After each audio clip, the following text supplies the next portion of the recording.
Former Attorney General Pam Bondi defended the Justice Department's handling of the Jeffrey Epstein investigation today during a closed-door interview with lawmakers. Over nearly 4 hours of questioning before the House Oversight Committee, Bondi said the department under her leadership was committed to securing justice for Epstein's victims. She declined to answer questions about President Trump. Bondi also acknowledged mistakes in the release of investigative records, saying, quote, "There were redaction errors, but since day one of this process, the department has been committed to accountability and transparency." Some survivors of Epstein's abuse waited outside of the interview room today and called for Bondi to take accountability. I just hope that she does have a moment where she remembers her own humanity and our humanity and finds her compassion and remembers that this is a bigger story than political rhetoric. For more on the Epstein investigations, we're joined now by our justice correspondent, Ali Rogin. Ali, it's good to see you. So what more do you know about Bondi's appearance today? This interview today, Jeff, was neither a sworn deposition nor was it videotaped. We will eventually get a transcript, but today the top Democrat on the committee said that it was a shame and disservice to the American people that it wasn't recorded or oath as previous depositions have been. Bondi was also represented today by DOJ attorneys, including the head of the Civil Rights Division, Harmeet Dillon, which Democrats said was unusual given that she is no longer employed by the Department of Justice. And Jeff, the only Republican present today was the committee's chairman, James Comer, who took some questions before the interviews began, including from some survivors. The one thing that we can say with confidence as far as the survivors were failed by the government. And I hope that we can do the best that we can do in getting answers and getting the truth to the American people. So what did Bondi say?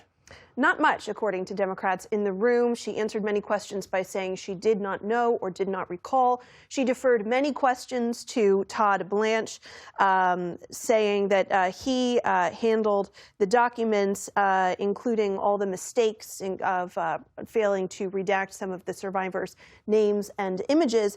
In her opening statement, she said she, quote, delegated oversight over this process to Blanche.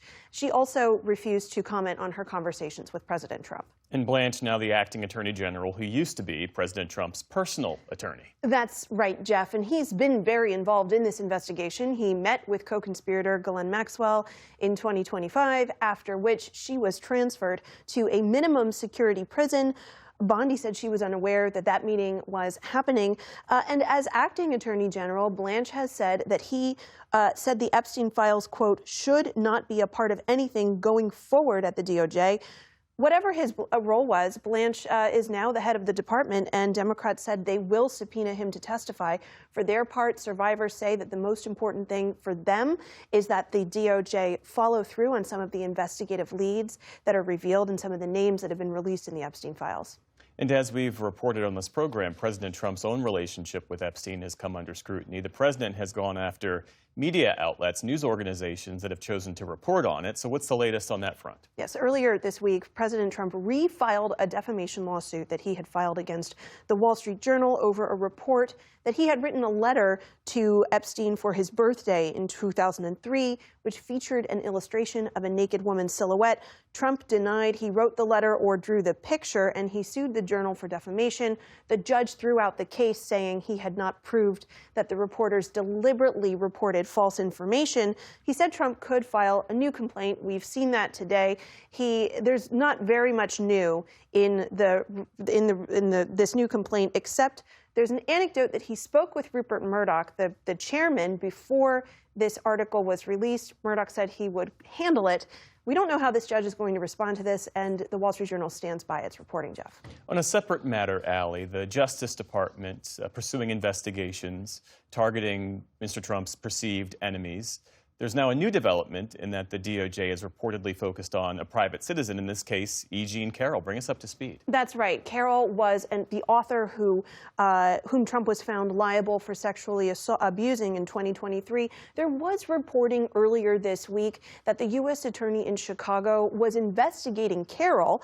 That attorney denied that was the case. Instead, today, several outlets are reporting that the investigation actually focuses on LinkedIn founder and Democratic egg donor Reid Hoffman, whose nonprofit did pay for some of E. Jean Carroll's legal fees. We should also mention Hoffman had what he calls a fundraising relationship with Jeffrey Epstein, although this investigation does not seem to have anything to do with Epstein. Hoffman posted on social media today saying that Trump is, quote, investigating me because I supported E. Jean's lawsuit, and that the president, quote, hopes that these fraudulent investigations will silence those who stand up to him. He is wrong. I will not bend the knee. Jeff. All right, Ali Rogin, our thanks to you. You bet.